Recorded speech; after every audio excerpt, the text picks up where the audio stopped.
Good evening everyone and welcome along to League of Europe. We are here for F1 2021 action. It is Season 6 Division 1 Round 10 of the Championship as we take in the Portuguese Grand Prix from the Autodromo Internacional de Algarve, otherwise known as the Algarve International Circuit. My name is James. I'm going to be taking through the stream as always on this Saturday night. Gary has sadly buggered off until for his job for the rest of the season, so joining me in the commentary box as a replacement for the rest of the season, of course, it is Old School, otherwise known as Mark. Mark, how you doing?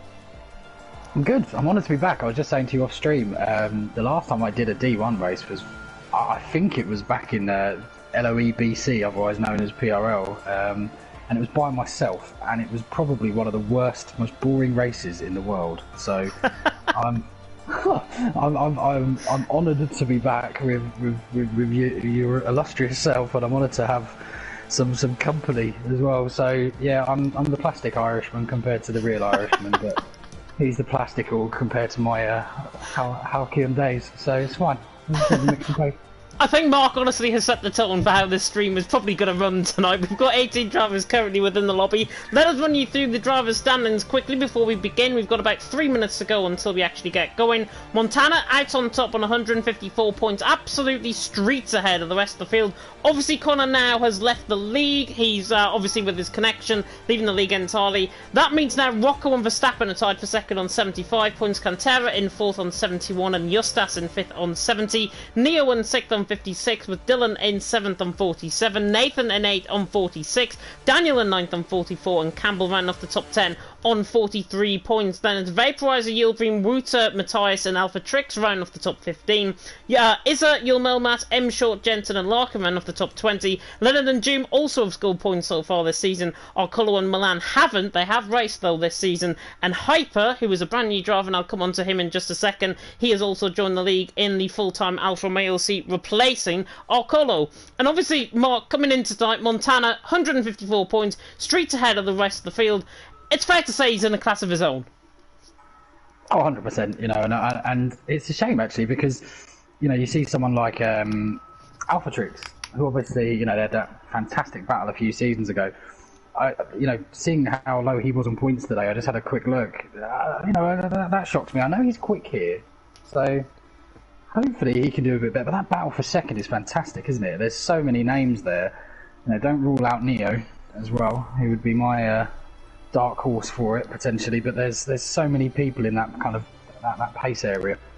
So yeah, still a lot to play for in D1.5, I suppose. A lot to play for indeed, and I mean, Rocco down to Justas, 4 drivers separated by 5 points as well. Neo, you mentioned, he's had a very good consistent run of results, 3rd place in France being his best result of the entire season, but he is picking up consistent point scores, so hopefully he'll be right in the mix as well. Don't rule out Dylan, don't rule out Nathan and all of that. It could all become quite Constantinaed up in terms of the drivers' standings. In terms of the team standings as well, Mercedes are already out on top, 253 points. And obviously Montana has got a second driver now in, I believe, hang on, I need to check who it actually is because I forgot from last week. It is Milan, and Milan's probably going to be picking up the easiest constructor's title he will probably ever see in his whole entire life. Red Bull in second, however, on 122. Haas in third on 118 with Aston Martin in fourth on 102.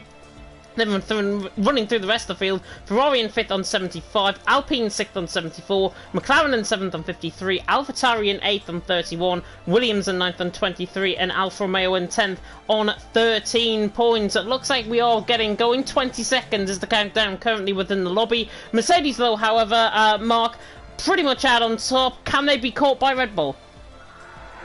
Yeah, what? No. No, I don't know. I mean, I know Milan from seeing him out and about, and he's quick. He's going to add points to that team. And Montana, unless there's a little known fact about Switzerland, they will have to do military service at some point. But he is old enough to potentially get called up. So if there's a war, potentially, but that's the only way. It is the only way. It is the only way. But I know, I think he mentioned that in one of his interviews a couple of weeks ago, actually, on about him being active for military service. And I know somebody that I know personally, he's got into service with the German army as well. So everyone obviously preparing up for some event that is going to be happening. However, we are here at Portugal. We're just waiting on the countdown to begin. Izza and Rocker were just waiting on to ready up. But this is my first time actually seeing Portugal in the flesh. I've driven it in time trial, but I've never seen it on a spectate mode before and on a live stream. So this is my first time commentating on Portugal. It is one of my favourite tracks to drive. It is one of my favourite tracks to commentate on as well. 4.6 kilometres, 2.8 miles. Around the car circuit, of course, there's the bike circuit as well. The MotoGP is going around there, of course, last year and this year. But 15 turns awaiting the guys out on track. Beautiful blue skies and sunshine. What do we make of the track in terms of the racing, however? It's very, very. I think it's quite tough to get overtakes out, except out of the last corner under DRS. I mean, turn one is. Well, the one thing I hope we don't see is pit exit, because the pit exit comes into a very precarious. It pretty much comes onto the apex of turn one. So there's a lot of challenging corners under traction, a lot of challenging corners under kind of the way that when the car's shifting from rear to forward kind of balance. So I would feel that it's going to test everyone tonight, because these guys have to drive on the ragged limit, and driving on the ragged limit here is probably one of the most challenging circuits to do it on. So I expect a few spins. I don't expect too many safety cars, because there's not many walls.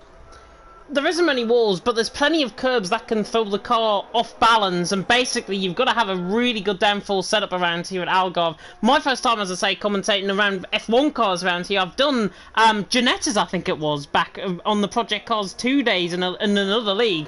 But this is my first time I've actually experienced it in the flesh. You can tell I'm absolutely giddy about it. Campbell is the first man out on track, the Scotsman. He's on a set of medium compounder tyres, which is quite interesting. And looking on board with him now, coming down the roller coaster section, up in towards the top of the hill, and then in towards Portimao, which of course, given the track, its name basically, in Portimao of course being turn 10, through turn 11 I've got a few corner names to mention as well. But Campbell, how's he going to look on a set of medium compounder tyres? Because it looks like everyone else has came out on a set of softs.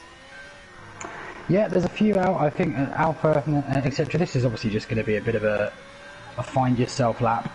It's quite a short track, so maybe there could be 4 laps out here, but I can't imagine too many of them fitting 4 in.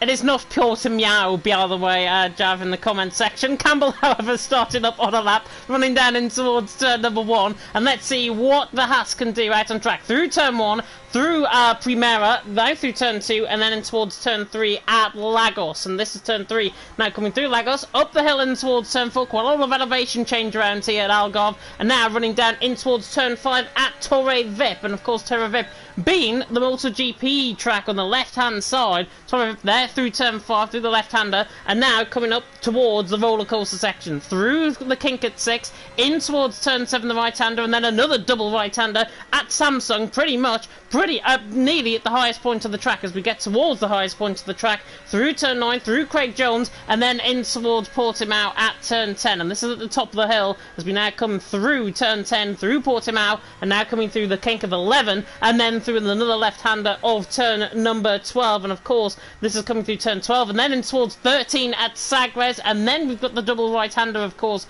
This is turn 14, I should say, of Sagres, and then turn 15, of course, being the roller coaster section, down the hill through Galp Corner, and now coming through turn 15, pretty much a lap of Portimao all over and done with. Campbell running pretty much adjacent to the pit wall, comes to the line, and it's a 16.8. However, we should be seeing lap times maybe high 114s, I'm thinking. Oof, that would be very, very impressive. I would say, yeah, 15.3, 15.4 for these guys, I think would be fantastic personally, but yeah, potentially. I mean, if that is, then I'm in trouble later.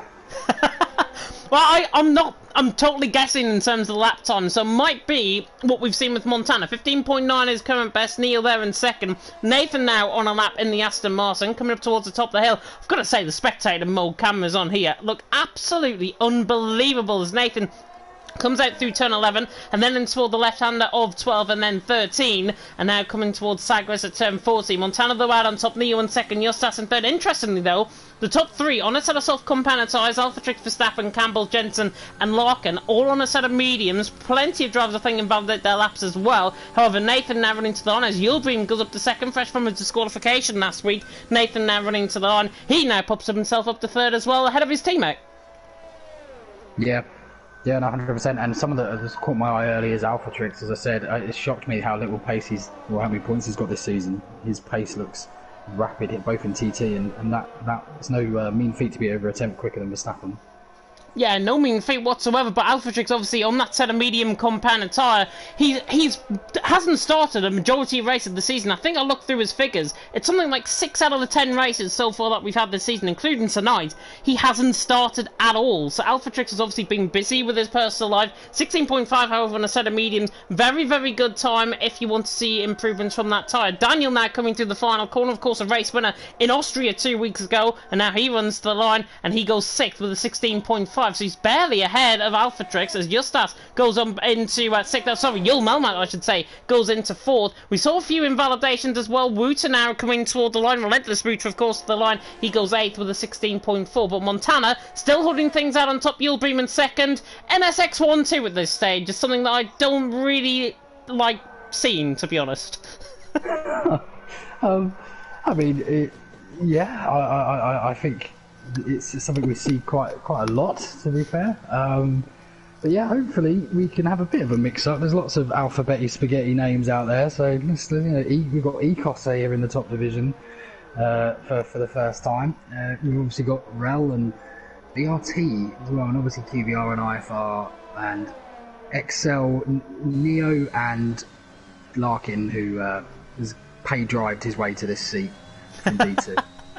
And Dylan and Rocco as well, remember, with Excel as well. Both the Red Bulls haven't set lap times yet. Dylan, I think, invalidated. Rocco, however, is coming through the final couple of corners, now towards Sagres at turn 14, through the right-hander, and then through the next right-hander, of course, of Galp at turn 15. And pretty much it's 10 seconds from the final, from the penultimate corner, pretty much to the line. So try and judge that as now Rocco decidedly comes into the pit lane, which is terrible, I think, for Rocco to come in. But Montana's still out on top. Yulbream in 2nd, Nathan in 3rd. Jum and Cantera, interestingly, still on lap times as well. They're invalid in both the sectors, so Cantera and Doom not going to be improving so far. Izza there in 10th position as well. He didn't come in for a lap. I think he's actually just came off a lap of 16.544, but still Montana out on top. Pretty much first lap's over and done with. Who's caught your eye so far? For me, as I said, it's Alpha with that blistering medium pace. Obviously Montana being the first to dip into the 16s, but seeing Hyper up there on his debut, which is pretty cool. But also it's a scary thing not getting your first lap round here because it's so easy to invalidate. So it's put a lot of pressure on the Alpine drivers, I should say, and Red Bull.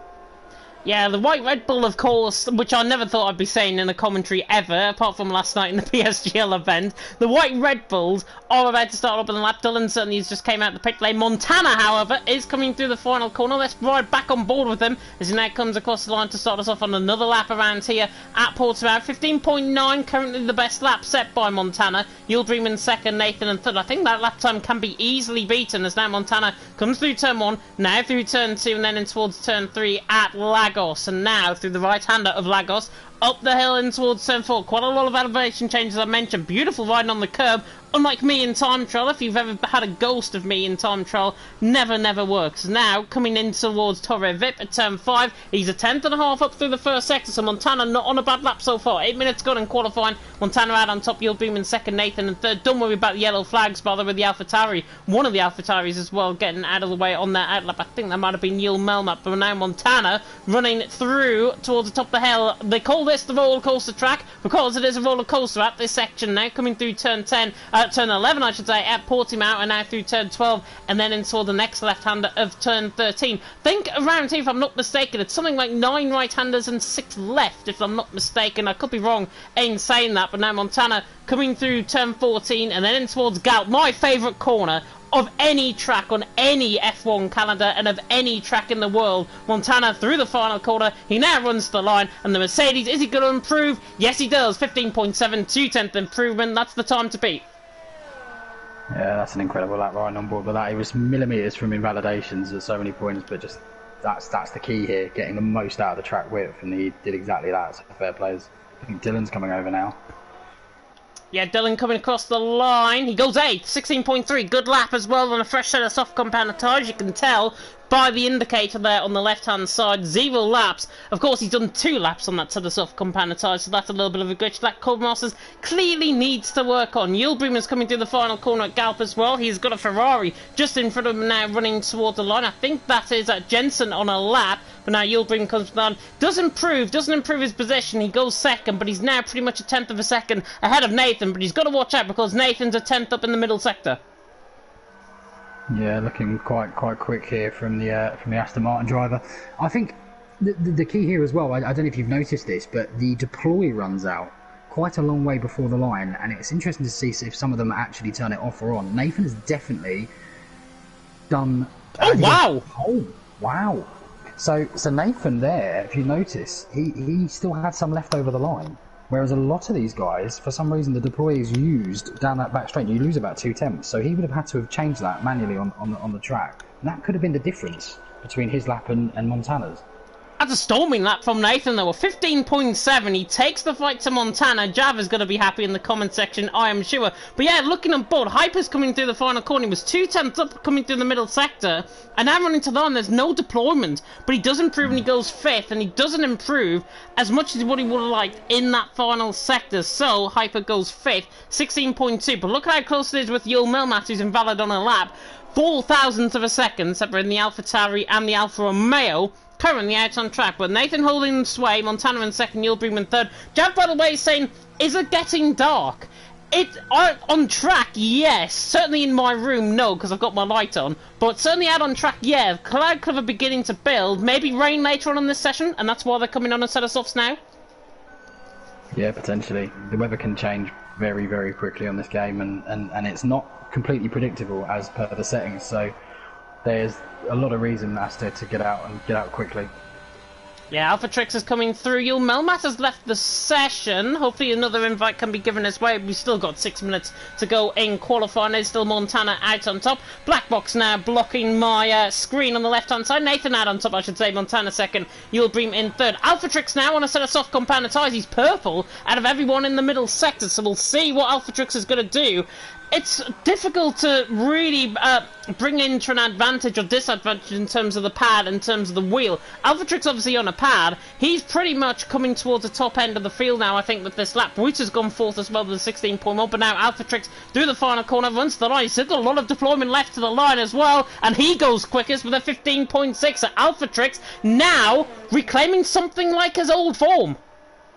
Yeah, 100%. And I've had a feeling this might happen just because, like I say, the TT times, I was looking at who was quick, who wasn't, and he was all over it, which was really nice to see. And then seeing that medium lap kind of confirmed it. But he had to convert it, and that lap is it's going to be a top 3 lap for me minimum. You know, it's just interesting to see whether Nathan or Montana can pull it out, really. Yeah, look at the sparse time gap as well between Montana and Yulbrum. It's 0.2 of a second separating. 0.2 of a second might honestly not seem like much in Formula 1, but 0.2 around here, like a track as per Algarve, really comes to show who has actually adapted to the track well since its release last month, and who hasn't actually had the time or hasn't had a league race around here. So that has to be questioned in as well. So now Verstappen runs the line, full deployment on him to the line, 16 flat, he goes into fifth. So good lap there from a set of mediums transitioning to a set of softs. Joom is invalid, he's running around the final corner at Galp to the line. Don't think there's anybody out there on a lap. Justas, I think, might be in the Ferrari. 16.4 is current best. Yeah, and the Alpine drivers are struggling at the back, not far from home, just to hop over the border. They definitely want to be getting a little bit more further up the field, and Jensen as well. Jensen's really struggling out there. Justas goes 7th, same lap time instead as Ruta, so the relentless boys following each other right there, but Ruta in 6th, Justas in 7th, Ruta actually getting precedence over 6th position because he set that lap before Justas, and Justas now in 7th position. Campbell's also on a lap, he's running toward the line, he goes 6th, so actually splits the pair, and he's actually behind his teammate by only 0.005 of a second, which is not too shabby at all. Montana, however, through the end of the first sector, he's 0.03 down on a lap. There was one of the Alpines round, I think that might have been June. Yeah, struggling around this track it seems, and Montana, very interested to ride on board with him because, like I say, there's definitely some. I think he may well actually have saved back a bit of deployment for that long, never-ending last corner that you so much love. Yeah, through Galpa turn 15, and Montana at the top of the hill. He's got just under half of deployment left, and I mean, this is an area of the track where you can really save up the deployment, but whether he will remains to be seen. As now we come through the final couple of corners through Sagres and then in towards Galp at turn 14 and then through 15 of course at Galp. Alpha Trix out on top, Nathan in second, Montana in third. I don't think Montana was actually up in the middle sector. Nearly gets caught on the curb, but he can fling your car right onto the curb, and now Montana goes inevitably quickest as soon as I've said that. 15.6, so good lap there by Montana. Alpha Trix in second. Nathan's only 300s down through the end of the first sector. Middle sector is coming up very shortly indeed, and we'll see on the exit of Portimao what his lap time is in comparison to Montana as he now comes through turn 11 and then in towards turn 12, and he's actually lost time in the middle sector. However, he's got around the same levels of deployment, so if he puts in a good final sector, he could easily improve a 10th ahead of Montana, and he backs off actually. That's interesting. I think he's trying to save some deployment to go again. Yeah. He put fuel in the car, so he will definitely go again. And he's cutting it a little bit fine actually, because that battery will drain quite quickly around here. Yeah, he is cutting it a bit fine, and obviously we're approaching the end of the session as well, so drivers will be analysing whether they can get 2 laps in or just the 1 lap, and quite a few of these guys are not actually going to get a final run in, I don't think. You'll be included in that, who's just improved up to 4th with a 15.8. Verstappen also improved on his lap at 15.9. He might be done in terms of his session. Neil there in 6th position. It is a very short time, and actually I see rain. Yep, that will be pretty much that, unless it's kind of the track temps are very, very, very hot. I think that's going to be that. I think that's going to be our grid, realistically. And poor old Alpha Trix kind of missed the ticket a bit, hasn't he? He's just on his out lap, and that will be where he sits, I feel. We'll have to wait and see. We'll ride on board with him, we'll take on board with his lap and see how he actually gets on. Montana out on top, Alpha Trix in second.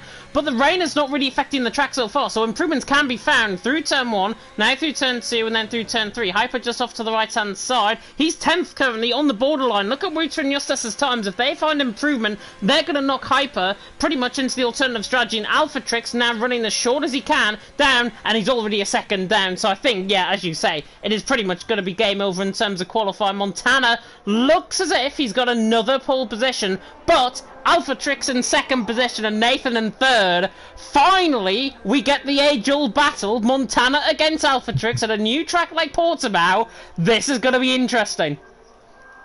Absolutely. I've not commentated a D1 race in a very long time, and it's like going back in a time warp, isn't it, between those two? It is. I mean, Alpha Trix hasn't made as many races as what he would have hoped when he signed up at the start of the season. Montana has absolutely dominated like he normally does here in League of Europe. Had pressure from Connor. Connor's now gone his own teammate. Milan obviously not here, so he's the only Mercedes out on track as well. Cantera has left the session. Hopefully we can get him back in. But Montana's out on top, Alpha Trix in second, Nathan in third, and I think that is how the land is going to lie, as Larkin has spun, coming through turn 14 at Sagres, taking a little bit of a rallycross approach there. He's never going to retire in the rain. He loves the rain. Doesn't matter if he's on slicks. He'll just keep going forever. He'll be loving it. He might have been improving, to be honest, but look at the times that have been set. Doom obviously hasn't set a lap time in. The 2 Spaniards are starting right at the back of the field in both the Alpines. But look at the field. Montana to Cantera is separated by 9/10 of a second. That is something you get, like at a track like Austria. Algarve is just like that. It is like Austria, obviously a little bit longer, but in terms of lap time so far and qualifying, absolutely unbelievable, and it remains to be seen whether they can translate, of course, that to the race. Absolutely. This is the key, and it's interesting. Montana's just put something in the chat saying, first said after 15 hits rain, then out of nowhere, imminent. So Jeff looked like he was playing Candy Crush, and then looked up. Had a look at the weather forecast and then let everyone know. Other mobile games are available, of course. Yeah, we're just sponsoring all sorts, I think, on this stream tonight. It is Montana the man on top, Alpha Trix in second, Nathan there in third. We're only waiting for Rocco. I think he's run out of fuel on his lap as well. But Montana has got another pole position. But that age-old battle, what we have so promised this season, well, not this season, but last season especially, Montana against Alphatrix, we've had this battle honestly raging at various points of the season. It's a bit like Verstappen and Hamilton in real life. They go at it, hammer and tongs, a little bit of contact between them both, and they end up having varied races. Montana and Alphatrix is very much the same here in League of Europe. However, Alphatrix has not been anywhere near the top of the field apart from tonight. Montana has that experience, but 1600ths of a second separating them both in qualifying.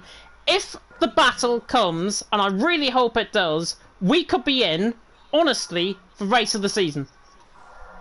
Oh, 100%. And what's amusing me is that he's in a Alfa Romeo, and this is where Kimi had a bit of a renaissance performance, didn't he? He had a great time at Portimao at some point in the last 2 seasons, and the old disinterested fighter coming back for one last war reminds me a little bit of Alphatrix potentially. Yeah, Alphatrix coming back from the depths of despair pretty much this season, but it's Montana out on top, it's Alphatrix in second, Nathan in third, 700ths of a second, separating the top 3 is not bad at all. Yildirim in fourth, Verstappen in fifth, Neo, Campbell, Jensen, Dillon and Hyper running off the top 10. Wutra and Justas, same lap times, they're starting 11th and 12th, with Yul Melmat in 13th, Rocco in 14th, Daniel also same lap time as Rocco, Izza down in 16, Larkin 17, 9/10 of a second dead on for Cantera between first and second last, and June obviously didn't get a lap time in. Now this is the interesting part. It is the Autodromo Internacional de Algarve. It is the Portuguese Grand Prix, the first inception of the Portuguese Grand Prix ever in League of Europe and ever in Formula 1 on this channel as well. And honestly, if qualifying has put pretty much a spin on things, beautiful blue skies and sunshine once again, and now this sets the tone for what could be a great race. Yeah, 100%. And it's interesting, the two Relentless guys are in 11th and 12th, so they will have that tyre advantage that is so prominent in 50% races. It will be interesting to see if they can stick on to the pack. I would favour they can, assuming that they put on the Alt-Strat. Maybe 1 or 2 won't, actually, because it's not always as powerful at most tracks, but I think it is quite good here.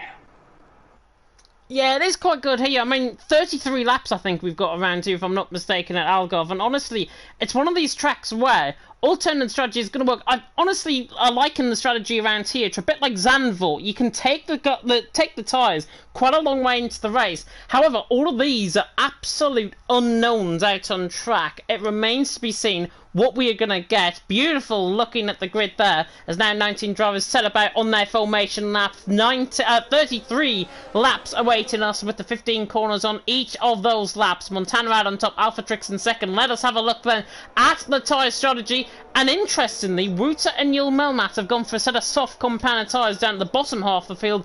Everyone else going for the mediums, everyone else thinking that the alternate strategy could work. But top 10, of course, qualifying on that set of soft compound tyre. Wutra and Yul Melmat, though, on that set of soft compound tyres, theoretically, they're going to be the quickest on the grid, obviously with guys in front of them, obviously having worn tyres from qualifying.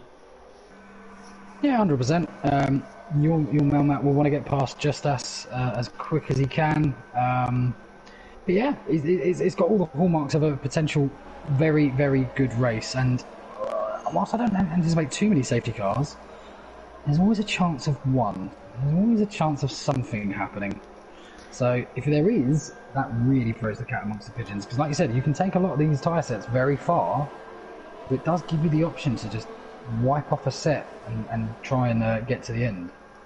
Yeah, honestly, I drove around here in the F2 race. I think it was, 2-3 weeks ago now. Actually did quite well around Portimao, one of my favourite tracks.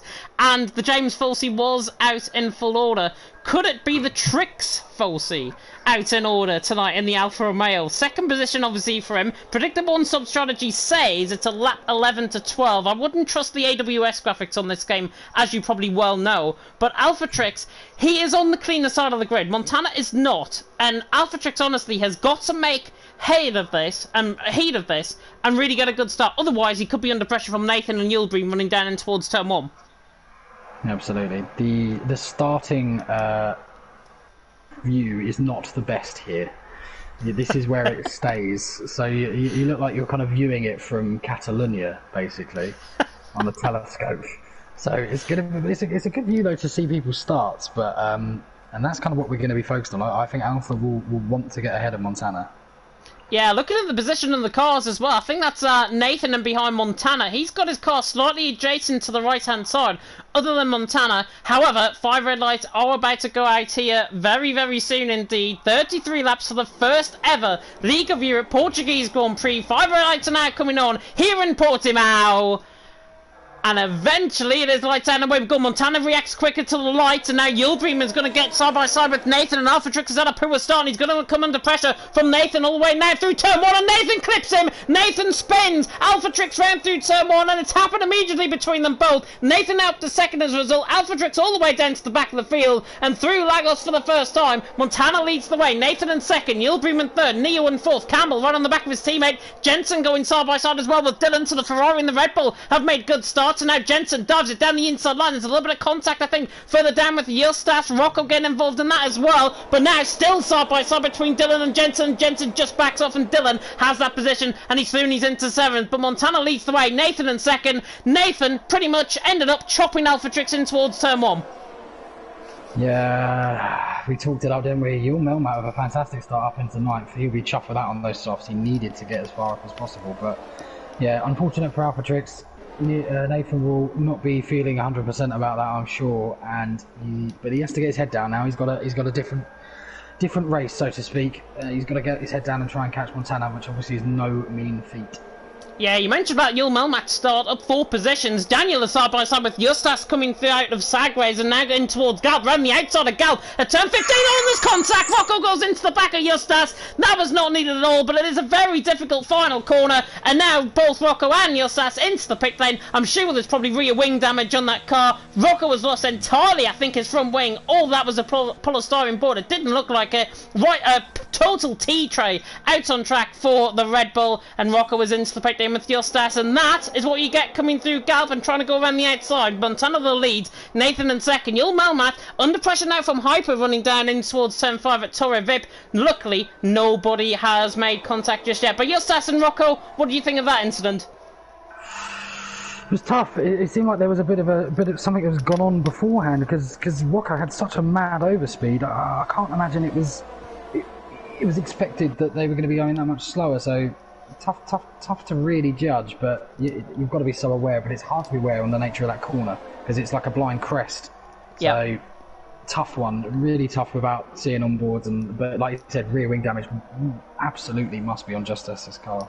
Yeah, that was a hard contact as well from Rocco on the back of Justas, but Justas and Rocco still in the race. Joom has now lost the position, has made a mistake coming out of turn 13, and Alpha Trix is now through, and he's into 16th position. DRS is going to be enabled next lap round. Verstappen on the back of Neo, now running across the line, and he sets a new fastest lap of the race, actually, and Nathan attacks Montana down in towards turn 1, literally caught out of blindside, and Nathan is through, and he's into the lead of the race, and Montana doesn't end up fighting that at all. 66% of ERS coming in towards turn 3, Nathan on 45, and actually Nathan really excelling so far. Nathan is into the lead of the race, Montana in second, Yulbreem now in third, and Nathan taking the fight to Montana, which is good to see.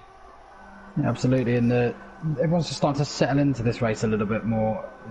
VRT Daniel obviously got a bit cut adrift. I'm guessing that might be because of the incident earlier where it caused a bit of a concertina, but other than that, you know, it's a bit of a train, isn't it? And the guys that will be happy about that train will be, well, unfortunately, VRT Daniel was the lead medium runner, but that will, if he can get himself back onto Ruta, he's well in there.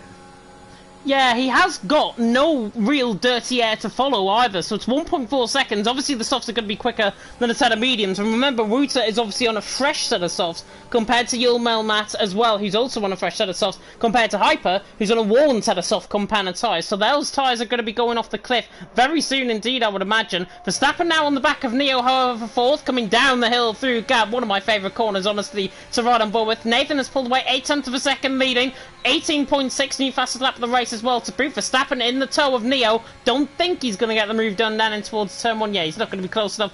Is the Dutchman on the back of the German, and the German just runs out wide slightly through turn 1. Obviously, track limit's going to be in a premium through there. Alphadrix, however, has made a move done, a move stick down the inside line in towards turn 1 at Lagos, and he's through turn 1 at Primera, I should say, and he's into 15. So Alphadrix is beginning to make his way through, which he comes to show, and Joom has just spun into the gravel in the background and spins again. Nightmare and resets the track. Oof. his tyres are going to be cooked. They're going to be really cooked as Just Us. So that's the fastest lap, so maybe he did get away with no damage, actually, because he wouldn't be doing that with a broken rear wing, so he might have got a bit fortunate on that, as Yul Melmat is pressuring Jensen, who admitted in the chat he had no practice at all for this, and Dylan is getting a little bit kept aside. So it seems like the top 6 are breaking away, and then you've got 7th down to 11th, and then a little third battle, and then obviously Just Us and Rocco in their own little world at the moment. Yeah, but honestly, this race is going to develop in terms of the strategy from about lap 8, lap 9, I would say. Nathan leading the way, though. Montana in second, Yildirim in third. Montana is not going to be close enough to try and get the move down in towards turn number 1 at Primera. And Yildirim there in third, Neo in fourth as they run across the line. Verstappen and Campbell fifth and sixth. But yeah, you mentioned Dylan 1.2 seconds off. They're beginning to pull away. They're in that DRS train. The DRS train is not really nullified on this track. They pull away about 3-4 tenths of a second per lap. Out on track. Wouter has picked up a penalty coming out of turn 1, so the Williams now down in 11th with a 3-second penalty. But Dylan now pretty much leading a second train out on track. Jensen looks like he's slightly struggling. Yul Melmat, though, and Wouter, probably the two to watch on that fresh set of compound tyre, because Yul Melmat, honestly, if he was to get past Jensen sooner rather than later, he is going to be on the back of Dylan in absolute no time. 100%, yeah, and this is the big danger, I think, from getting broken up in his train. And Alpha, it's interesting, looking at his kind of progress, he's still all over the back of Larkin, and he'll want to get past him and just keep progressing up through this medium runners. Yeah, coming up the top of the hill through Portimao, the highest point on the track here at the Algarve circuit. Alpha Trix on the back of Larkin as we run on board with now. Coming in towards turn 13 and then through the double right of 14 and 15, and Nizza nearly spins in front, and this is onto the gravel, nearly taking the MotoGP line there. That is the natural line to, I think, serve a penalty, if I'm not mistaken, around here on the bike track. Montana is catching Nathan down in towards turn 1. Alphatrix, however, more immediately is on the back of Larkin. Jensen now through on Dylan, and now Alphatrix is going to be through on Larkin. So we see 3 moves there, pretty much. Alphatrix now through on Larkin, and Izza is going to come steaming down the inside line as well. Luckily backs out of that, and Larkin's still on the back, pressurising Alphatrix as much as he can. Cantera right on the back of this as well. But Nathan leading the way, Montana in second. Montana had a half a look there down in towards Torre Vippa turn 5, but Nathan leading the way, Montana in second, and now it just looks like Montana is beginning to push Nathan, probably for a mistake. Yeah, 100%, and it's interesting, 4th, 5th and 6th are probably like the consistent group of D1, you know, the kind of D1 lifers. They'll always be here, and they're having their moment in the sun here, Neo and Verstappen and Campbell, but they all have their eye on a podium, because as we can see, it just depends with Montana and Nathan. They're not world renowned for their 100% cleanliness, so nothing is over in this race. It's, even though we lost Alpha from the lead back, there's still a lot to be written here. Yeah, I mean, Alphatrix was right down the back of the field. Justas and Rocco obviously negated that fact. They came into the pit lane respectfully, but Alphatrix has made up pretty much 5 positions by himself. Larkin is a Cantera and Jim. I can't count, that's 4 positions he's made up by himself. Obviously on that sort of soft compound tyre, so obviously feeling he's got the strength. Yul Melmat now has got the strength to go past Dylan, so he's now through and he's into 8th, and Dylan almost looks like he's struggling slightly out on track now, because he looks like he's overwearing those tyres. And now Hyper, the German, on his debut for Alfa Romeo, of course, replacing Arcodor, the other German who was in the full-time seat. Hyper on the back of Dylan. Don't think he's going to get the move done, because Dylan has now picked up DRS on the back of Yul Melmat down in towards Torre Vip. Wouter does not look to try and get the move done either. But again, Montana through this middle sector, he just looks like he applies a little bit of pressure to Nathan, and I've got to back Nathan 100% of the way. I had a fantastic battle with him in the F2 race, side by side through pretty much this whole entire section. Really good in terms of track limits, but Montana just looks like he's over pushing it slightly, and this is bringing Yildirim and Neo into play, and to be honest, they're beginning to pull away from Campbell. Yeah, absolutely, and this could be quite pivotal. Montana is, yeah, he's losing time, isn't he? It's quite shocking. I didn't anticipate seeing this.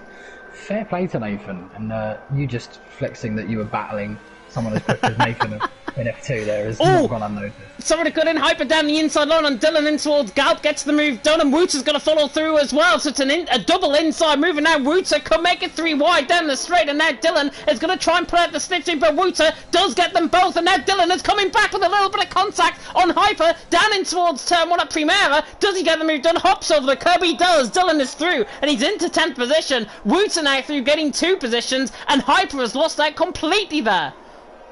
Yeah, and this has just put Jensen just in his own little world, and Daniel is now onto the back of this, and he'll be loving it, and Alpha will also be loving it. So, Hyper! Down the inside line of Dylan, tries to get the move done down in towards Torre Vip. I don't think he's going to get the move done, however, on traction, and in terms of the ERS, he's not going to go around the outside in towards turn 7, is he? He doesn't, he backs off, luckily. Hyper just in behind on Dylan, but it comes to show the German means absolute business to try and get this move done. Yeah, 100%. This is starting to get quite tasty. He really wants to get past Dylan, and you can understand why, because Dylan's not in that DRS, and he might have just snuck back in, but it's right on the borderline. So Hyper's desperate to keep up with Wooter.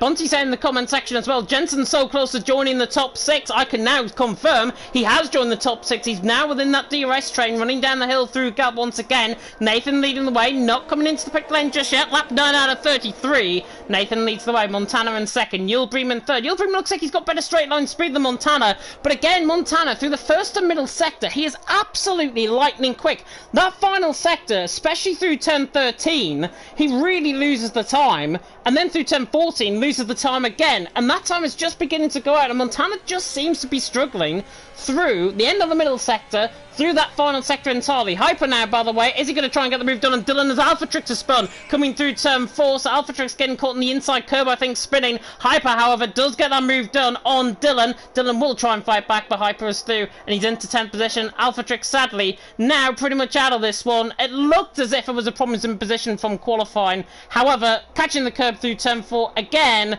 he needs to have a safety car, really, to try and come back into this. Yeah, he does. Jensen has just lost some time just after doing it. It was an incredible effort to get onto the back of the top 6, because they're all in that train. So fair play, but he's gaining it here. I think maybe he's just running a completely different setup or something, because it's crazy. It's fluctuating so much, and look, yeah, he's back within DRS range very quickly. So I would say there's some setup differences. Nathan's in! Nathan's into the pit lane from the lead of the race, so he makes Montana and Yulbring blink first. Verstappen has also followed in as well. So lap 10 out of 33. The AWS graphics might actually be right for once, because it said 11 and 12 onto a set of hard compound tyres. Nathan, though, going onto a set of mediums. 23 laps on a set of mediums. Should be quite easy, I think, on the tyres around here. It is very low tyre wear. And now Nathan coming out of the pit lane. I think he held up Verstappen as well. We have got the pit release, of course, on. So Verstappen is going to be released out, and that's going to be joining the party is Joom. So Joom, right out in the middle of this as well. Obviously, he's on a different strategy entirely compared to Nathan into Verstappen. But Nathan, 13th position, in clear air, crucially. He's got 7 seconds to Alpha Trix. He now needs to put the hammer down to try and cut off Montana, because you know Montana, his overcuts are absolutely deadly sometimes. Well, I really like this strategy, because I think he is so much quicker at the moment than Montana.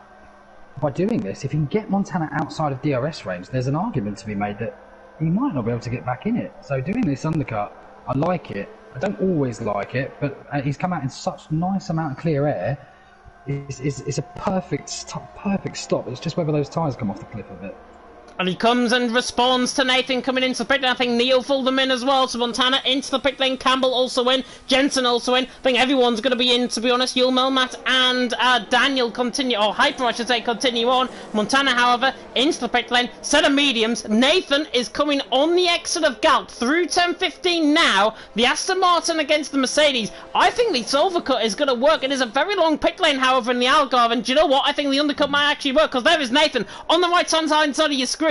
And now Montana on the left-hand side. Nathan is ahead, so Nathan gets ahead, and actually Montana's nearly going to be side-by-side with Joom coming out the pits. And Montana, brilliant strategy called by Nathan. Verstappen is side-by-side as well, with Neo coming out the pit lane pretty much. He remains in behind, but Neo has gained positions as well on Verstappen. But Montana, crucially, outside of a second compared to Nathan. Nathan has called that one race. It's now Verstappen on the outside line of Neil in towards Torre Vippa turn 5. Will he get the traction around the outside? He might do. And the Haas now uses up the ERS. He's on the inside line in towards 6 and 7. And Verstappen, he's down the inside line. Beautiful move. Neil backed out of that one. Wasn't going to give any inch of room there. But Verstappen is through. And he's into 12th position. Now 11th because Juma spun.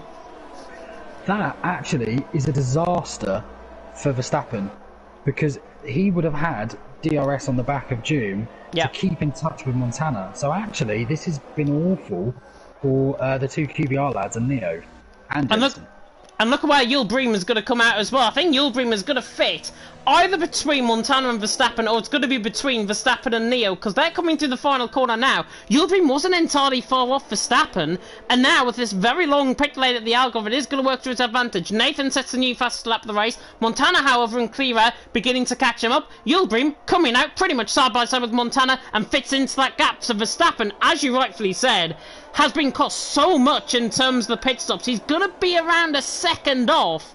But Yul Briem, now, within a little bit of clear air compared to Verstappen, who's obviously under pressure from Neo, Yul Briem has called this one right as well. Yeah, it was the battling, I think, between Neo and Verstappen.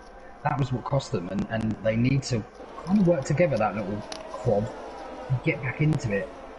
Because otherwise, it's just going to be a very clear front three. But Montana is attacking, and Nathan. Neil has a half moment coming out of turn 9. Sorry to cut in, but that was a right Tokyo drift coming through turn 9. Dylan is through on Hyper, and Hyper, I think, has spun coming through turn 8 as well. So Neil now in 11th position. That could have easily ended up Campbell picking up a free position, but luckily for him, Neo Tokyo drifts his way still in 11th place. Yeah, this is getting quite tense out there now. I think Alpha Trix is sticking out for a safety car, is my prediction. And you might as well, because if that comes in, that might make things a little bit more interesting. But he's definitely struggling out there, unfortunately for him. Yeah, Montana, new fastest lap of the race as well. Look at the gap to Nathan. It's 0.5 of a second. He has whittled away about 0.5 a lap in the last 2 laps to try and get onto the back of Nathan. Now just loses the time coming out through turn 4 and then in towards turn 5 at Torre Vip. But Nathan holding the advantage currently. Montana there in a net second position. But look at Montana's pace now on this set of mediums. He has got better pace compared to Nathan on this set of mediums. And it was a bit like Hungary last weekend. Nathan obviously drove an absolute solid race. They fought side by side. They're going to repeat that, no doubt about it, here tonight if Montana really gets his final sector together. But again, Montana, on the second stint, looks quicker than Nathan. And Nathan is going to try and convert that from a negative, basically, into a positive.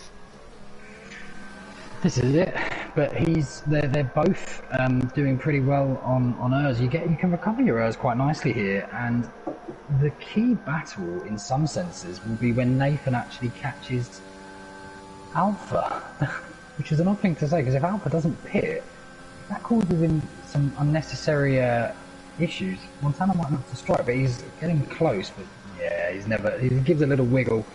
But he just wants to put Nathan off, but Nathan's a bit long in the tooth. I think Montana's intentions is clear, to be honest. To sit in behind Nathan and wait until he makes a mistake, like he has just done. And now Montana to the inside line, in towards Torre Vip at turn 5. It's going to be an easy pass. Down the inside line goes the Mercedes. Into the net lead of the race he goes. And that's what he was hoping for. Nathan always makes a mistake. I've seen him do something similar to that in the F2 race around here. And Montana now through into the net lead of the race. Nathan now in a net second. Yul Briem is right in this, and Verstappen on that slightly older tyres seems to be struggling. It looks like those guys who pitted in a little bit later are making those tyres work better. Yeah, 100%. And the good news for Nathan is Yul Briem is got about the same. They've all got about the same ERS, so Yul Briem's not going to play the NSX game and trying to hassle and hound him with extra ERS. So he's still in this. I actually think this might be better for him in a way. I know it's never nice to lose the lead, but you settle in, you stay in that DRS, you get that confidence that Montana isn't going to pull away, and just live to fight another day. Nathan might actually not need any ERS deployment running down this straight because he is going to be close. He backs off the throttle actually down into 7th gear, and Montana holds on to the net lead of the race. Currently 6th out on track because of the top 5 still yet to come in. Yul Melmas also through en route further down the field, so he's now through and he's into 13th position. Currently in net P8 out on track, and he's a little way off Jensen as well, so you just need to pick up the pace slightly on that fresher set of tyres. But if it's anything to go by, Montana has obviously overtaken Nathan. Nathan just looks like he has struggled to get those tyres switched on.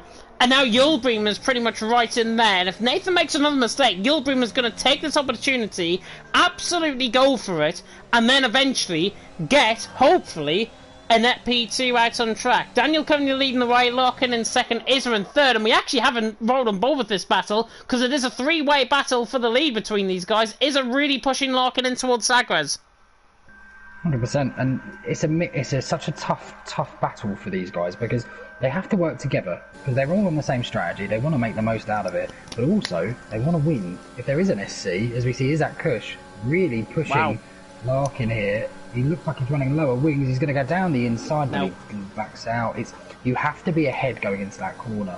Everyone is playing the sensible game there and just refusing to put it too wide, which is great to see because sometimes not everyone does that.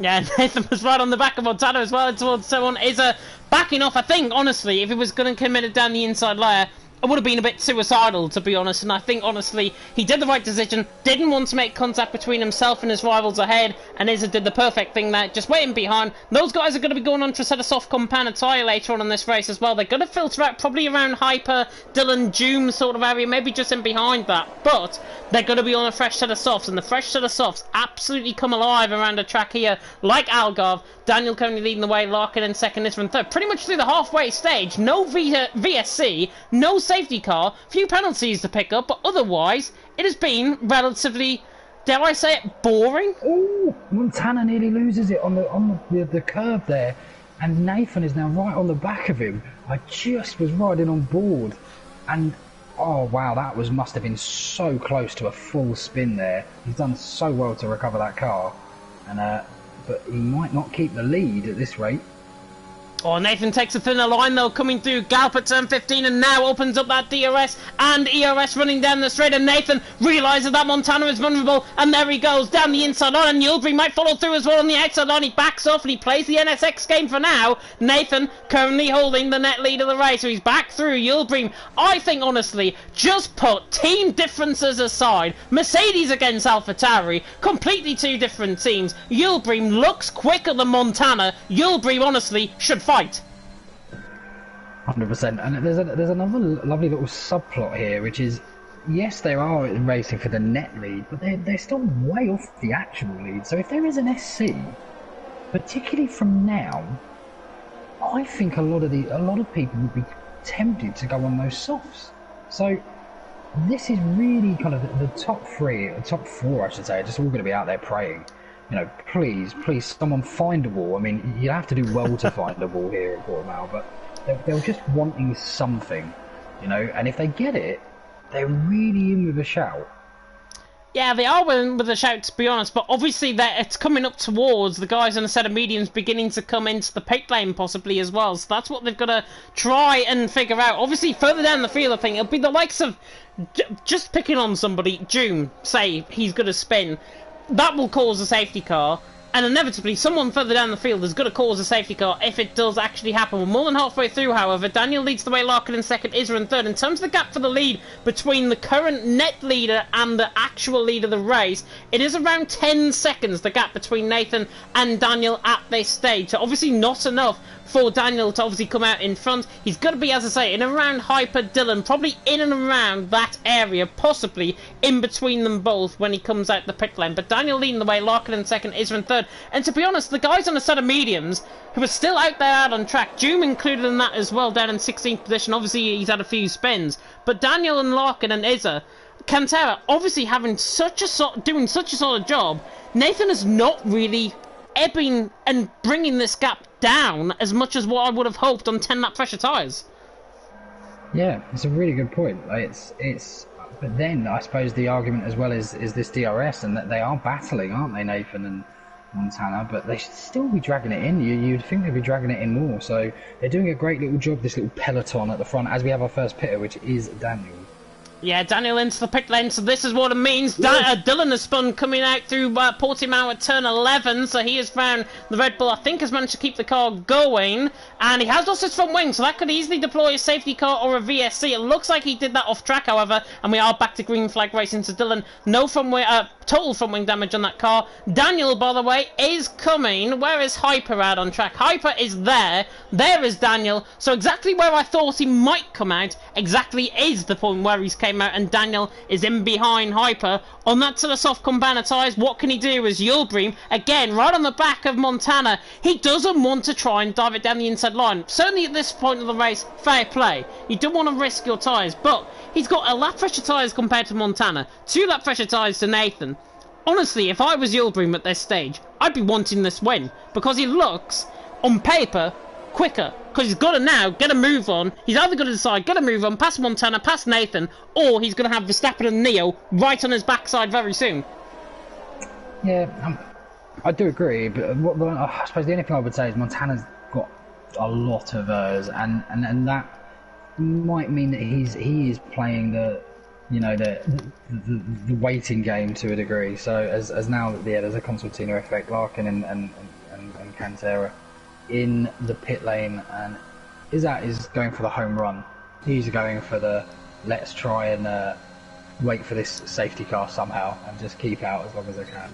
Yeah, gap is 9 seconds to the leader as well, between Nathan now and Izza, so obviously the net lead of the race still there for Nathan. Yulbream again, through the first sector, looks so much quicker, but however, Verstappen is pretty much within a second now, and he's got to get on with this. If I was in Yulbream's perspective, he has got to try and make either a full sense of judgment on Montana's perspective, or he's got to try and put him under pressure. And I never thought I'd say that between 2 NSX drivers. He's got to put him under pressure. Screw the team tactics. Team tactics, I think, should be out the window. Nathan doing a solid job out in front. Montana doesn't obviously want to attack, which is fair play, because obviously they made contact last week in Hungary. Yulbream, however, is just sitting there doing nothing. And look at Verstappen. He's now within 9/10 of a second and has pulled away as well from Neo and Campbell. So Verstappen has got pace in those slightly older tyres. He does, and what's also interesting with this kind of playing possum is that it brings someone like Daniel back into it, because Daniel's going to be able to very easily get past Ruta and Hyper because they're not in any DRS. Now the big challenge is going to be the Neo train. That could be where they get unstuck. But you don't want to wait too long. As we have no.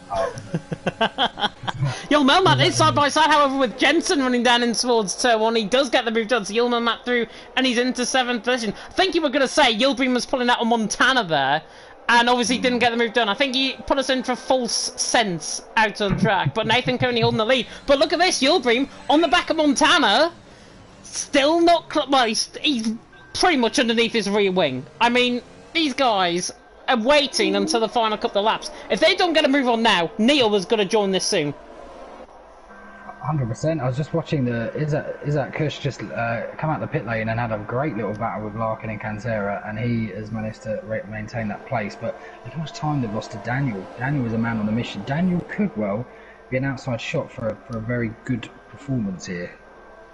Could Daniel get top 5 is what I'm thinking. I was going to say, is he going to win the race because he's on a set of soft Cumbana tyres, but he's only 12 seconds off the lead. 12 seconds is not a big gap, and especially when you get Cantera spinning around, coming through turn, and he's been in the wall, left side end plate damage on the car, coming through turn 10 that was. Cantera now down into 15th position, and that's the sort of look that you do need. Daniel is going to be all over the back of Hyper very soon indeed. Is Montana going to be all over the back of Nathan this time around? Does he pull to the inside line? Yes! Montana goes for the lead of the race, down and towards turn 1 of Primera, gets the move done. Nathan right in this as well, and now it's all began to kick off. Yulbream on the back, Constantino up into turn 3. Neo and Yul Melmat are side by side as well, the two Germans side by side. The Aston Martin just about holds on to position. Campbell into 5th position, actually got ahead of Neo, I should say. So Campbell is now through and he's into 5th. Four-way battle for the lead. Yul Melmat now going down the inside line of Neo. Into Torre Vip, nearly collects Campbell with him as well. Somehow gets that move done, but now Neo on the switchback gets the move done back. So Neo was through and he's into 6th position. And suddenly this race has just exploded. Absolutely, and Neil Matt, I think one thing he needs to remember is that he needs to be in this train because they want to get as far away from Daniel and Ruta as possible. The more he battles with that penalty, it's not really any good being ahead of Neo, really, unless you feel like you can gap him, which potentially he might be able to. But then he's got Campbell in front of him, and that's another task. So unfortunately, with that 3-second penalty, he needs to play the game as Larkin picks up one as well. Yeah, Larkin picks up a penalty down in 13th position. Montana leading the way. Deployment used up on that lap to set the fastest lap of the race. But now, because of that deployment, Nathan begins to catch back up. Running down in towards turn 1 once again at Primera. Lap 23 out of 33. Gary would have a field day if he tried to say that. Montana out on top. Nathan in second. Yildirim in third. Verstappen in fourth. Again, Yulmama on the back of Neo. Doesn't want to try and get the move done. Down in towards turn 3. Now through turn 4 and then in towards turn Vip, of course, at the bottom of the hill here at turn 5. Yul Melmat has came alive again on that set of medium compound tyres. Neo right on the back of him, and Yul Melmat has got to be very patient indeed, because otherwise Jensen's going to be on the back, and probably Jensen is going to try and find an overtake. Daniel, by the way, is now through on Hyper, so he managed to get him down, I think, in towards turn 1. So Daniel is now through, and he's into P10. And currently, in regards to him and the leader, it's 11.9 seconds. So currently, Daniel is not doing enough to try and impact on the result. And to be honest, I think if he gets past Ruta, he'll struggle to catch the rest. Yeah, unfortunately, I think you might be right. I think the medium tyres are very much the race tyre. And we kind of saw that as well, didn't we, with the medium runners that hadn't pitted. Doesn't matter too much about the age, they just seem like they're in a nice comfy place. As Neo now, see Campbell's losing a lot of time to the front guys, and Neo is right on the back, and Campbell's in a world of pain. He's pretty much got nowhere left to take. Yeah, down the inside line he comes as well. Neo gets the move done. He's through and he's into 5th position. And Yul Melmat coming steaming there. Nearly down the inside. Is Campbell going to try and fight this back on Neo and towards turn 3? No, they wait as they are coming through Lagos. It's Montana still out on top. Nathan in second. Yildirim in third. Still no VSCs or safety cars. We've obviously Dylan into the pit lane after his front wing damage crashing into the wall. Campbell going to try and have a think about going down the inside of Neo. Doesn't get the move done. Hyper, to be honest, is keeping up with Daniel. And I think they realise that the medium strategy might be the better strategy to be on, because Daniel, his tyres, I thought these tyres wouldn't last as long as what they might have, but Daniel looks like he's in a world of pain now on that set of soft compound tyre. He's not pulling away from Hyper, he's not catching Ruta, he's in trouble.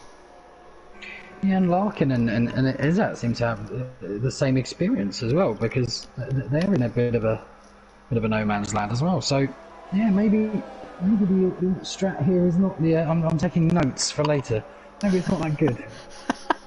Oh, Stephen, by the way, in the comment section, he's put a very cheeky comment, I've got to be honest. As Yul Melmat has spun, coming out of Sagres at 10:14, he's gone. He's been disqualified for going the wrong way. So Yul Melmat has been disqualified for going the wrong way out on track. I mean, that is Kimi Räikkönen 2012 Brazil sort of approach there, I've got to say, from Yul Melmat. His car will now pull off onto the track, off the track luckily, and he's out of the race, and that's unfortunate for him.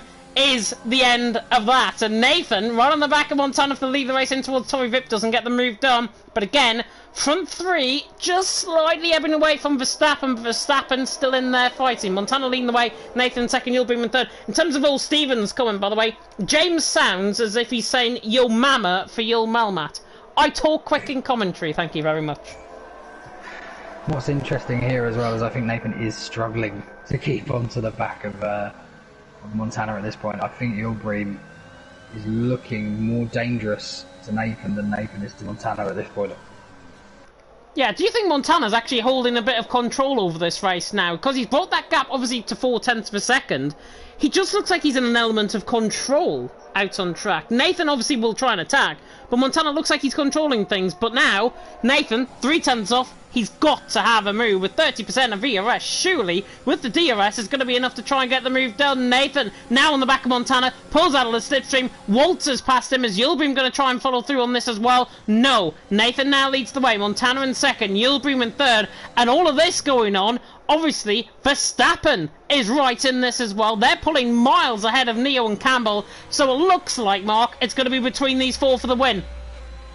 Ooh, there's a spin out there. Dylan again, not his favourite track. but unfortunate for him, and he's quite off the back. But yeah, this lead battle, this is very tight, and like you say, Montana's playing a clever game because I think he does have the pace advantage in his medium, but they need to be careful they don't get too sharp for themselves because Yulbrim is pushing him now.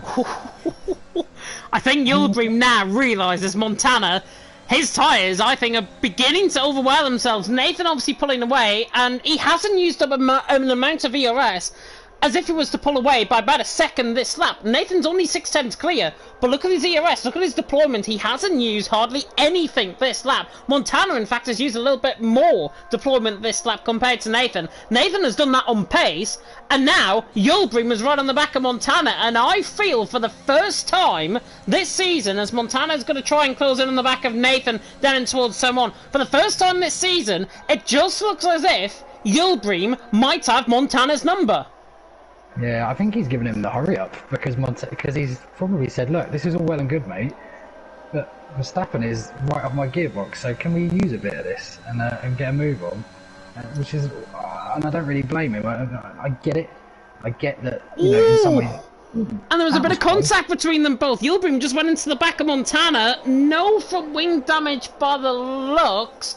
Unless his left side end plate damage has taken a bit of damage with the winglet, but it doesn't look like it. So Yulbrim, fortunate to get away with that, I think. Dylan's come off again. It's just a bad day for the Dutchman. And but yeah, the front four are in a class of their own, and it really does actually shock me that they've dropped these two so much in Neo and Campbell. Jav in the comment section, perfect comment, I think. Yulbrim, don't touch him, you'll get sacked.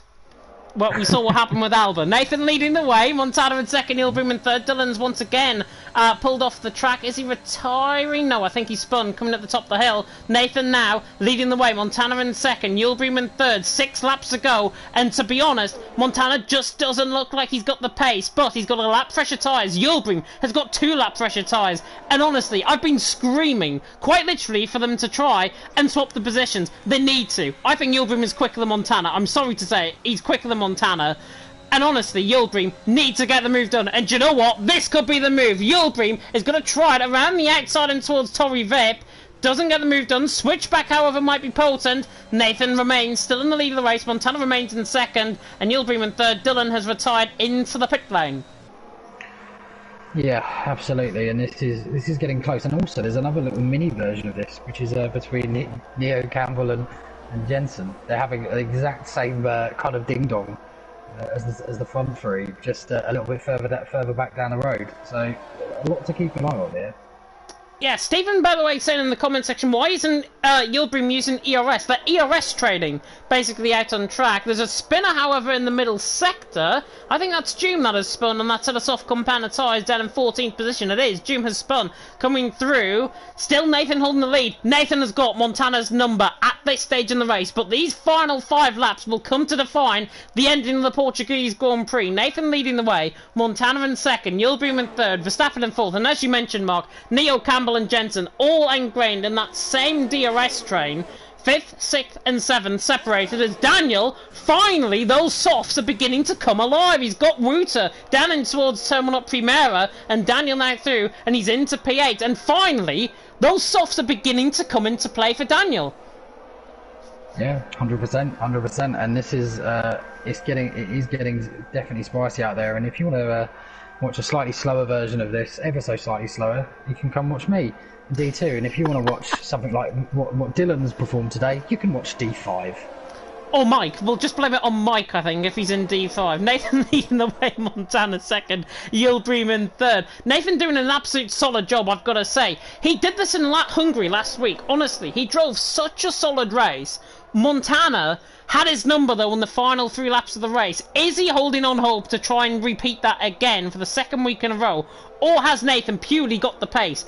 It looks to me, if it's anything to go by in the F2 race, Nathan has got the pace to win this. He loves this track. He absolutely has excelled around here tonight. And now, Montana is barely within a second of him. It's 0.8 of a second coming across the line. Yulbrim again on the back of Montana. Once again, not using up any ERS. He didn't look close enough on the back of the NSX man. But honestly, I'll say this now. team tactics, throw it out the window, because you'll be Montana. I want to see this battle. Everyone else does. Get it on.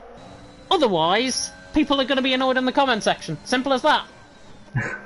I think what it does as well, because if you don't have that pressure from behind you, it makes Montana's life easier to go after Nathan. So, because if he knows that he's not going to get attacked, he doesn't have to defend ever. He doesn't have to use his Urs in defence. So that's where it's perhaps a little bit unfair. I would say it's not just about Yulbrim, it's actually the advantage it gives Montana, which, and obviously Nathan doesn't have that. When they swap places, which they have through the race, Nathan's had to look behind him because he knows Yulbrim is after him. Yeah, Yulbrim is after him, but he needs to he needs to clear an obstacle, basically, in Montana, who's obviously just ahead of him. Nathan takes a much wider line coming out of Segways. There's a little bit of time this time around. Yulbrim, however, 3-second penalty. There goes the team tactics, so I don't think he's going to let him through now. Montana is going to be possibly second position. Verstappen, I think, will inherit the podium. 3 laps to go, and it is Nathan leading the way. Yulbrim weaving in behind Montana. Did you see that? I'm not sure if it was either to overtake Justas or giving a bit of a wave. And actually, this is so off-putting because Justas, quicker, on that set of soft compound tyre, you would think he's in that battle. He's not. He's a ghost car. He's an AI going through turn 3 and 4. This is going to put off Yulbrim entirely, and look at the gap. That gap is now beginning to extend itself out because it is so off-putting to have a ghost car basically inside of you, PG-18 style. I'm not a fan of it. I think lap cars should act as lap cars, just because they ghost. I don't think... I hope he gets a pen for this because he deserves it, and it's fairly obvious what's going on. But yeah, 2 wrongs don't make a right. He's also giving DRS as well.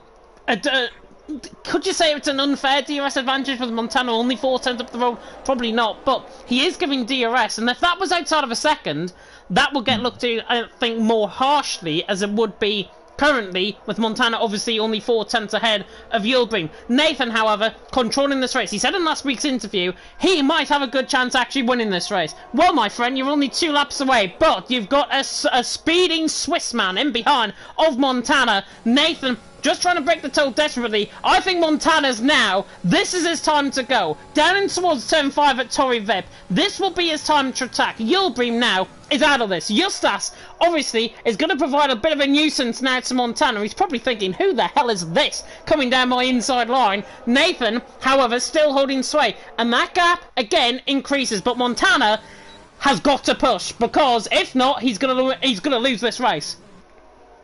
Yeah, 100%. We've got Hyper just gone past Wouter as well in the back.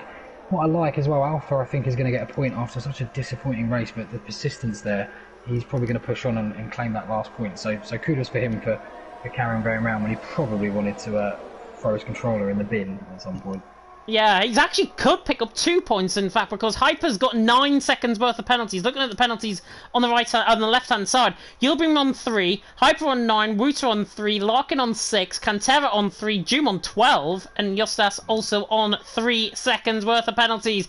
And now Montana, 6 tenths away. Justas is now gone. Justas will not give DRS. It is Nathan purely against Montana for the win of this race. And do you know what? I think Nathan has got this. Coming across the line to start the final lap of the race, the gap is nearly 7 tenths of a second. I think Montana, is there an argument that he might have just accepted defeat and realised there was a quicker person in front of him? I think he might have, because he's not catching.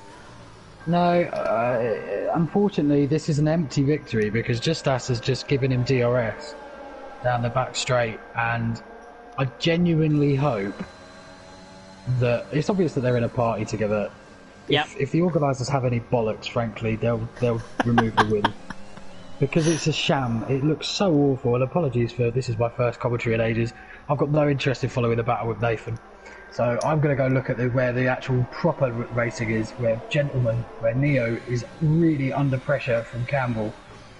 Yeah, I'm on board with it now as well. The Scotsman on the back of the German currently holding 5th position, but for how long? Because Campbell has been gnawing right at his clutches of that rear wing of the Aston Martin in behind. Can Campbell try and get the move done in towards Portimao? No. Through turn 11, doesn't get the move done. I think there's only going to be one chance, and that's coming outside the final corner. There's a spinner. Juma's lost 15th position to Rocco, so Juma's spun out of turn 1. However, Nathan around the final corner, no matter how controversial this victory could be, Nathan runs around the final corner. He's He's done it on merit. He's done it in a dominating style. Nathan has won the Portuguese Grand Prix. From Montana in second, Verstappen in third, Yildirim in fourth. Neil will hold on to fifth in the end. Campbell in sixth. Montana has already left the session. Quite frankly, that's a bit stupid. Neil, fifth position. Campbell in sixth. Jensen in seventh. Daniel in eighth. Izza in ninth. Alphatrix in the end, as I said, 3 points he picks up in the end. And extra point, fastest lap of the race, a 17.4 from Alphatrix. He's in there in 10th position. Ruta there in 11th. Hyper in 12th. Larkin in 13th. We wait on Cantera, Rocco, Doom, and Justas to obviously finish their races. But Nathan has won. Montana in second. Honestly, from Nathan's perspective, big kudos to him because he drove an absolute solid race. And because Montana was... he realised, basically, he wasn't going to try and fight the move. And I think he realised, coming onto the final lap, there was no way he was trying to bridge down an advantage as wide as 7/10 of a second. Yeah, it's an unusual ending. I hope it's unusual. Anyway. But I think there might have been a time glitch there for Yildirim as well. I think he might have third. No, he picked up a penalty. Did he? Oh, wow. He had a 3-second penalty. I think it was picked up on lap 29. Justas now is reversing across the line. Again, not the sort of scenes that we want to be seeing, certainly from a spectator's perspective and from a commentator's perspective, certainly. And reversing across the line just comes to show you can't really finish the race under your own volition. However, Nathan has won the race. Montana in second. Drive the day, water by the in-game fans. Izza, he made that alternative strategy work, obviously from a set of mediums onto a set of softs. Drove a solid race. Obviously, didn't get as far as we would have hoped on that set of soft compound tire, but still, the fans certainly think he drove a solid race. Yeah, absolutely. Great. There's a lot of good performances in there, but the one that I for me personally, that I really love to see in league racing is something like Alpha. Just getting back on his bike after falling off it a couple of times, which is kind of relevant to Portugal as it's more famous for its MotoGP days. But yeah, great race. Yeah, Alphatrix obviously, I think, drove a solid race. He made up so many positions in that first stint. Obviously, snatched the fastest lap of the race as well. And has finished in 10th position and picks up 4 points as a result. So, a happy result in the end for Alphatrix. However, it could have been so much different. Nathan has won. That turn 1 incident will get looked into. However, I'll have to argue Nathan was ahead into the corner, in towards turn 1 on Alphatrix. So Nathan, I think, should probably keep this win. We'll have to see, of course, how the steward reports might find out. But Nathan out on top, Montana in second, Verstappen in third, Yildirim in fourth with Neo in fifth, Campbell in sixth, Jensen in seventh, Daniel in eighth, Izza in ninth. Alphatrix ran off the top 10. Wuta and Hyper obviously scoring points as well, which is good to see. Larkin just missing out by 1.3 seconds. I think he had slightly less penalties than Hyper. Didn't catch him in the end. Cantera, Rocco, Doom, Justas all finishing 17 finishes. Dylan and obviously Yildirim getting disqualified from the race as well. So Dylan DNFing, Yildirim disqualification. Storm in the comment section, a big fan, I've got to say, of League of Europe, I'm sure, ruining the race if he doesn't attack. I totally agree. Yildirim and Montana, that battle could have been something special and it could have raged on for a good few laps. But because there's team tactics in, because there are team orders, basically, and you've got to sit behind your so-called first-team driver, it's so unfair to see. These spectators pay good money. Well, they don't pay good money, but they pay their time of their lives to watch an hour and a half of me ranting on, and obviously Gary and Mark joining me in the comment box as well. And to see a battle like that, very disappointing, and honestly, for the sake of the league, they should know better. Yeah, I think there's a lot to be potentially unpicked. I can't add Montana because of his settings, for some reason. Oh, well, shall I try and add him? I've got him on my friends list, I think. Yeah. Oh, I'm actually inviting him to the lobby. I don't want to do that. Give me a second. I'm just going blue screen, so you won't be able to hear Mark for a second. Verstappen is in the party, I can report as well. Hopefully we'll get Nathan in, who I'm sure is probably lost for words in terms of his victory. I will try and add Montana if I can. He is not showing on my friends list for some reason. Let me have a check, see if I can type in his name and add him. Apologies if you can see a lovely blue screen, by the way. It's the first blue screen you've probably ever seen in Division 1. and I'll try and add him if I can. Can I add some plays because of their setting? So I can't add Montana, unfortunately. So I guess that means no interview from the Swiss man. No, but we are joined here by Mr. Third Place. Very well done. That was a very, very, very good race there. Yeah, Verstappen obviously finishing in third. I'll see if Nathan joins first, because I really want to do a winner's interview. Not to be dishonest to you at all, Verstappen, you drove an absolute solid race, obviously in third. But obviously we normally do it as first, second and third. So hopefully Nathan might be able to join. That's if his brother and his internet doesn't give up in time for the interviews. Hopefully he might be able to join. If not, we'll just go and cut straight to Verstappen. But Mark, I'll come across to you actually in the meantime. Who for you, and I know there's quite a few candidates, who for you was driver of the day?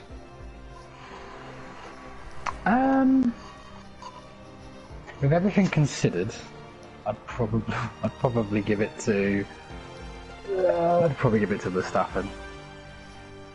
Interesting. We have got our race winner with us as well. I'll tell you my drive of the day at the end of the interviews. But Nathan, obviously fantastic drive from your perspective.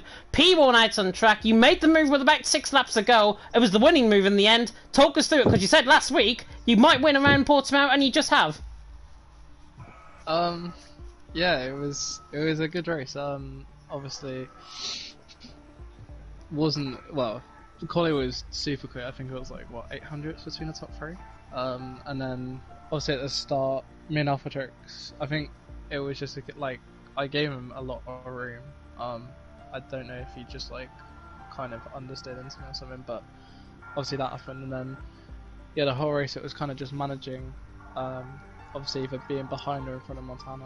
I didn't put enough fuel in, so I was kind of hoping I could just sit behind Montana for a lot of it, but the pace was really close. But yeah, and then obviously at the end, I think a lot of people are kind of not happy with, but I wasn't I haven't spoken to your stuff, so yeah, it's kind of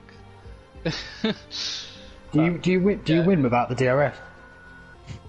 I think it would have been a very tight battle at turn 1, but you wouldn't have. But well done. Yeah, honestly, solid drive, I've got to say, from your perspective, Nathan. Brilliant drive from you. As you say, your stats, that whole Goldstein system, whatever happened in the final couple laps, that'll get looked into, no doubt about it. However, I'll have to back you all the way. I think you would have won that race even without the DRS. You had so much pace in that second stint. Those set of medium compounded tyres really came alive for you. Yeah, the medium, they always felt a lot better than the softs. The softs obviously were just overheating all the time. But yeah, the mediums always felt best. I think around 24, 25, they kind of dropped off a little bit, which I think me and Montana both started sliding quite a bit. But yeah, it was quite a tricky race. But yeah, it was just a case of having tyres at the end, and yeah, in the end it just came together really. Yeah, clearly learning from your battle with me in F2, I think, to that final sector in terms of the tyre management, because you were sliding all over the place where I was beside you on track. Mark, I'm going to come across to you. Any questions? No, I don't know. Just you owe just us a couple of tequilas, I think, as Perez would say. Obviously, moving ahead, of course, into next week as well. I believe it's Spa next week, if I'm not mistaken. How do you think you're going to get on around there? P15. I hate Spa. It's horrendous. And then I think it's Monza after, which is... There's some really good DRS zones, though. Yeah, there is, but you know. Yeah, no, Spa's going to be a horrendous one, but... But if you say P15, we'll take it fully on the chin, I think, this week. P15 it will be next week in Spa. But go on and enjoy your evening, Nathan, and congratulations on the win. Cheers, thank you both. Cheers. You're very welcome indeed. And now we'll move on to our P2 man who is in the party with us. It is Montana. Montana, obviously a great race from your perspective. Second stint though, talk us through it with the medium compounded tyres, because at one point they didn't seem like they were switching on for you. Yeah, thanks for the congratulations for my win today. I'm really appreciating it. Second stint, you said. Yes, I first managed them, got close to Nathan, so it was quite quick out of the box. Then tried to save DRS, tried to overtake and pull out of the DRS. Missed out by like 6 thousandths or something to get him out. That would have been game over. Then dropped behind him again to save back up the ERS, and then the game plan was staying behind. Make him use some ERS, but not necessarily. Overtaking him on lap 32, and then pulling away on lap 32 enough that he's like 8, 9, 10th behind at the end of the lap. So I could defend on lap 33 easily. So yeah, I'm glad the plan worked out amazingly nicely. Yeah, what should I say? I mean, what should I say? It was a fucking mess. You said today in the chat you hate seeing ghostly cars. Here you go. Yeah, you know, in all seriousness, and you know, I appreciate both parties have got different opinions on it, but one thing I would say is the lack of battling between you and Melmat. Now that obviously helps your situation. You'll bring because you'll bring. Apologies, you'll bring. There wasn't that lack of battling, mate. I'll tell you that. He was. The thing is, on this track, on each track pretty much in the game, if you are P3, you have to have a really good exit or a way better setup than the car in P2. And the car in P2, if he's not too close to P1, can defend easily. So every time Jewelry was about to attack, and he tried a couple of times, and as I saw on the stream as well during driving on my tablet, that he used the ERS. I just countered it with my ERS that I'd saved up. So there was just nothing you can do about it. And he tried to overtake, like it's not team orders or something. He's not even in the party with us because he can't speak English. So yeah, I don't know, but yeah. I'll be honest. I do feel it for you because yeah, I don't know. Me and James have a slightly different opinion on it, I think, but which is fine, which is good, which is healthy. But yeah, no, you did drive well, and I actually thought he had your number at one point in regards to pure pace on that late on in that soft stint. So you did really well to keep your head. In fact, all three of you did, and it's actually a shame your Melmat got picked up a pen because he had some phenomenal pace out there. To be fair, but it was a slightly different man who came in third in the end. Yeah, I mean, coming on to obviously that second stint as well, Montana. Through Sector 3, you didn't look like you had the best run coming out. I think it was turn 13 and 14 on several occasions. Was it just purely because of the dirty air following Nathan through? If you explain to me which one 13 and 14 are? Left-hander and then the right-hander just before the downhill section into the final corner. Yes. It's called pad traction. I don't know if you've heard about that. But yeah, also, I don't know, he drove well there and I tried to save everything I had. My rears were overheating quite a bit on the first and second stint. Because I have to design my setups in that way. But yeah, I think I could have gotten closer when I used the ERS. But yeah, it's quite difficult to follow someone, especially when he's using another device. Another device indeed, of course, being one of your former teammates in Justas, of course. But obviously focusing on next week, Belgium, are you going to be back to winning ways? Because I think that is a track that's absolutely made for you. I'm going to fucking smash them. If it's wet, they're winning by 30 seconds. If it's dry, I just win. Okay? There's the promise. There is Montana going to be winning the race next week. You've heard it here first. Montana, though, go and enjoy your evening. Oh, I'm not sure. I'm going to have to race engineer TDB, so we'll see about that. But thank you. And love you, Mark. See you. See you later. And now we'll move on to our man who, of course, finished in P3 as a result of Real Dream's penalty. That 3 seconds might get removed, who knows. But it is Verstappen on the podium currently. P3 for you out on track. Obviously, you didn't feel like he could actually attack the guys in terms of the pace, but you stuck him behind and you got rewarded with the podium. Talk us through it. Right, thank you, James. Yeah, quality was good. So P5 had one of my usual starts. But luckily Gainer plays the alpha trick spinning, and yeah, first stint was just very controlled. I saw Neo was kind of struggling compared to the top 3 guys and myself. So I put it under pressure, couldn't make it work, so I tried the undercut, and then into turn 5, when he came out of the pits, I managed to overtake him, just with enough traction there. And from there I had to completely drain my battery to even get close to the top 3, and that worked in the end. I was quite surprised by how well my pace turned out to be on track. And then I just sit back and hope something happens, because I think Montana mentioned it as well. When you're not the first or second car, there is hardly ever any overtaking done in the train. It's very difficult to open up and move, and I tried a couple times, but luckily a couple laps from the end, Joel Bream got a penalty, so that did give me the advantage, and I was happy enough with that. And as you saw at the end, Matthias just completely dropped off the face of the earth, and I had to drop a bit, but yeah, overall happy. You just brought up something very interesting there, because the race, you Campbell and Jensen and Neo had like a like battle as what was going on at the front of the field. When you watch the stream back, you'll see exactly what I mean. So is it very hard to be, because going back to what Montana said, if you're third person in that train, then is it pretty much impossible to overtake second then? Is it, especially into turn 1, with it being quite a, you know, it's not really an overtaking point at the point of the corner, is it? No, it definitely isn't, and especially because the inside of the corner drops away. So even if you do try to go down the inside, it's barely ever going to work.